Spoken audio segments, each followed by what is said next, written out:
All right, YouTube, we're here at the Gold Jeep kind of working on this rust hole repair situation that we have going on. The panel and some other stuff came in. I will leave links to all this stuff from the Amazon down below so you guys can, look and see if you guys want to get some of this stuff. But I use this poster board, which I like to use for this kind of stuff because it's more flexible than regular cardboard. And I had tucked it under that foam. Kind of got an idea of how much I want to cut out. I'll probably give myself a little more material like along that edge because I kind of want to overlap it a little bit, and then get the floor all cut out, get this piece cut out and welded in. We're going to use this part of the edge for to weld into this existing piece because we'll just cut it off straight down, then weld that piece in. And it'll all be flush throughout here because we're going to cut all this out.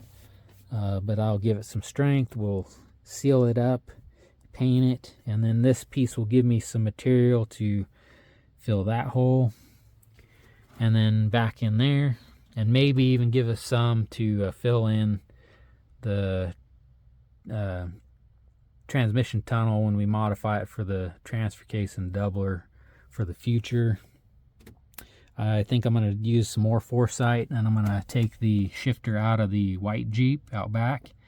And let's see, the channel I watched on how to do the doubler and stuff, I think he was called HVAC and Off-Road. HVAC and Off-Road, I think is his channel. He's got about a dozen videos, but he does teach you how to build this. He did cut out part of his floor. He put in two stock transfer case shifters for his doubler and transfer case. So I think I'm going to kind of take a page out of his book and do the same thing, except he had bucket seats, so he was able to put his other shifter right behind this one. I'm not going to be able to do that because of the bench seat. So my plan is to try and trim this side, and then this side on one of the shifters, and then that side on the other, and I'm going to try to put them in side by side as best I can, and then get them all sealed up in the floor and ready to rock and roll when that comes around. I also have some linkage and stuff for that coming, at least for the stock one that I have in there right now. But I have some stuff over here. I'll share you the links with you guys. I have two different kinds of sound deadener, thermal shield, and then I bought a kit of these tools, 3-piece kit. So I'll give you guys the links to those, but my plan is to put this kind down first, okay, and then after the floor is painted and sealed up, put a layer of this down first, and then over the top of it I'm going to put a layer of this stuff, and then the vinyl will go right over the top of it. So so that's what we're going to do there. And then I should have enough left over between both of these, or one and the other, to be able to do the cargo area. And I will mess with that later for you guys, because I think we're going to modify the wheel wells for future larger tires, as well as cut an access panel in the back right behind the seat for the fuel pump. Because if you watch my other videos where I put in that larger fuel tank, it comes out the top, it doesn't come out the side, the front anymore.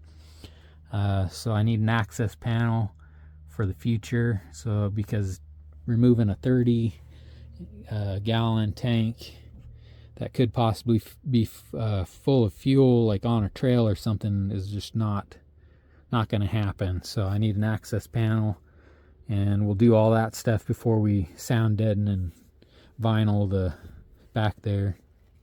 So just stay tuned though, that stuff back there, later video. But we're going to get to work on this. I'm going to take some more measurements, and then I'll bring you guys back when we start cutting all this out, and then when we start modifying this panel and doing all the rest of it, getting it welded in. So stay tuned. and I'll bring you guys right back. Alright guys, we're back working on getting this rust out. I wanted to kind of show you how I'm doing it. I took the grinder with the cutoff wheel, cut out my shape, and then cut out these two side pieces so that I could get these big old channel locks in here to try and help me peel this middle section up off the frame here. It seems to be going pretty good. Probably up in here I'll have a problem because the metal seems a little bit sturdier on both sides up here. And then after I rip all that out, I'll take the grinder and grind it off. I won't show you that, but I just kind of wanted to show you this part of it. I'm wearing a face shield. I don't know if you can see it, but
try the pliers again somehow.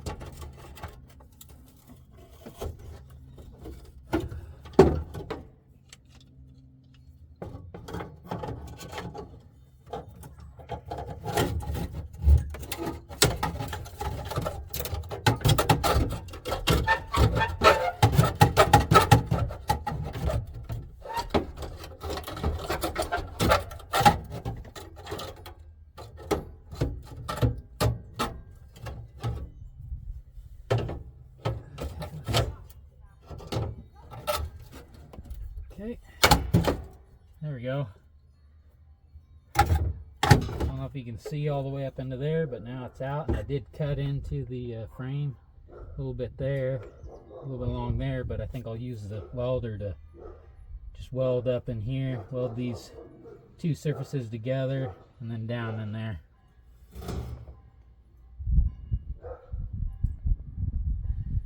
Those dogs are barking at people walking by. And then I'll take the grinder and I'll grind all this little stuff that's still attached off, and then we'll lay my little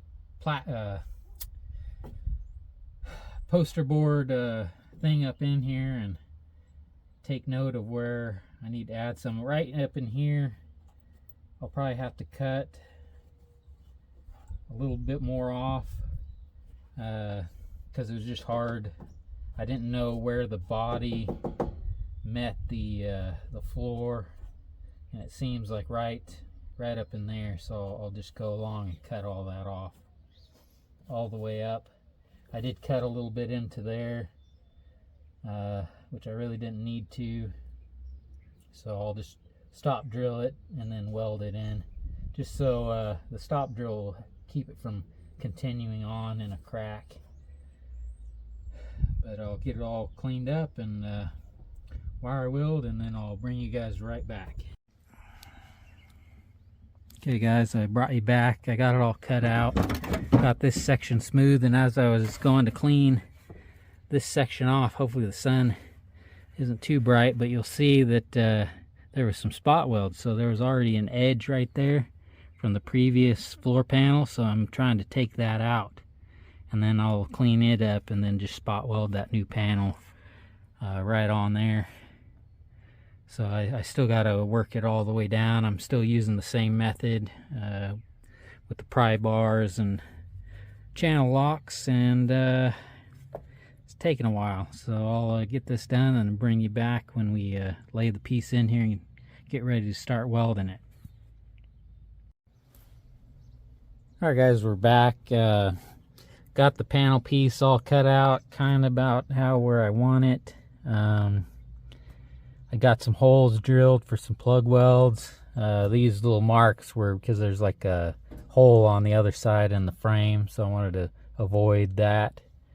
But I got some plug weld holes there, and then along this edge. Wanted to show you what I'm having to deal with. I do have a little bit of a gap right in there.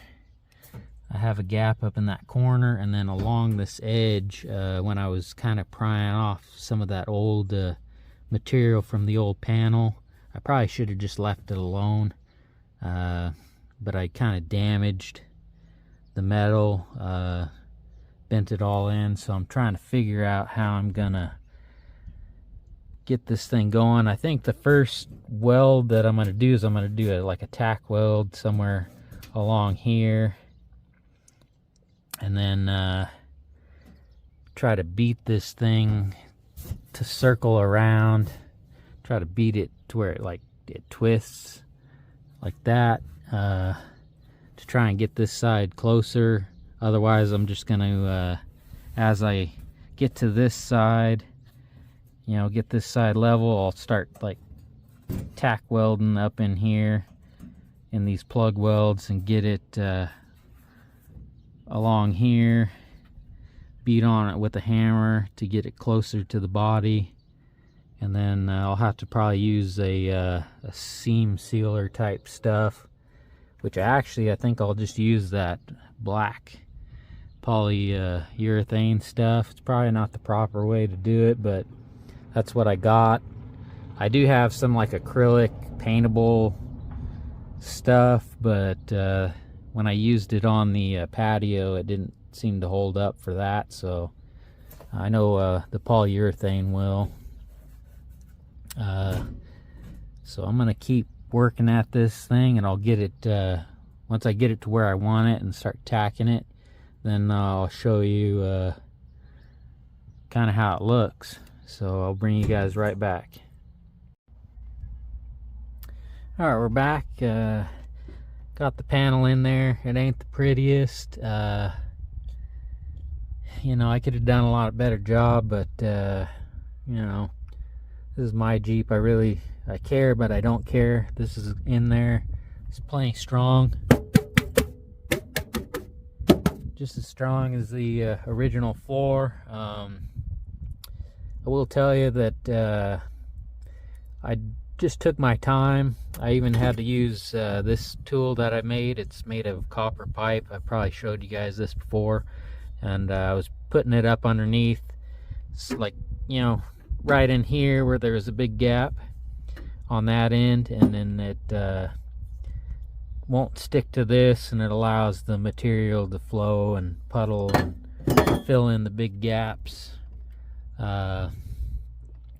So like right in here I had to use that thing, and then when I was doing these spot welds, what I did is I would tap it with the ball peen hammer both sides, get the hole up in there, weld it, move down to the next one. If it was flush enough, weld it, and then if this, you know, the next one was a little far away, I'd hit it with the hammer, get it up in there, and I just went along like that.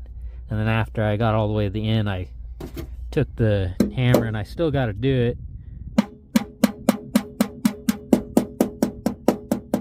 and I just kind of went like that along the edge to kind of roll it over. I still need to do farther up in there, and then weld it all across there.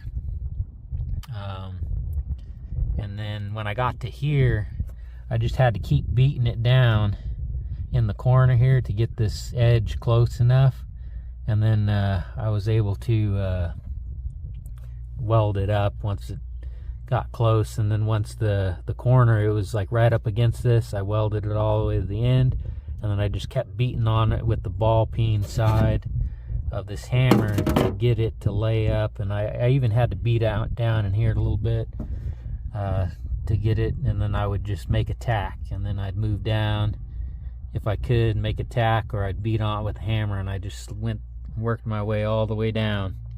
And then I went back through and beat it down, and then added a few more tacks. And it ain't super pretty, like I said, but it's good enough. I think underneath I'll probably go under there and massage the metal and add a few tacks down there. And then I'll probably, I'll use that polyurethane roofing stuff, and I'll just run a bead underneath all the way around and spread it out, smooth it out with a putty knife, and then come up in here and do the same thing, and just make a nice, like a good bead, and then spread it out all across here. And then we'll probably paint it, or we might paint it before, but I will hit this with a flapper disc and grinder and all that stuff. And then yeah, this side will be good, and then I'll just start working on this side and get it all fixed up. Hopefully that won't take too much, and then we'll do the transmission tunnel. I got some stuff I'll lay. I got a leather apron for welding that I'll try to overhang to protect everything, and then weld a piece in there. I'll clean that off more too, and then we'll do the floor over there, and yeah, this thing will be ready to go. But I think that'll be it for this video. I'll bring you guys back in the next one, and we'll be working on all the rest of that stuff. So stay tuned, and till next time, y'all take care now.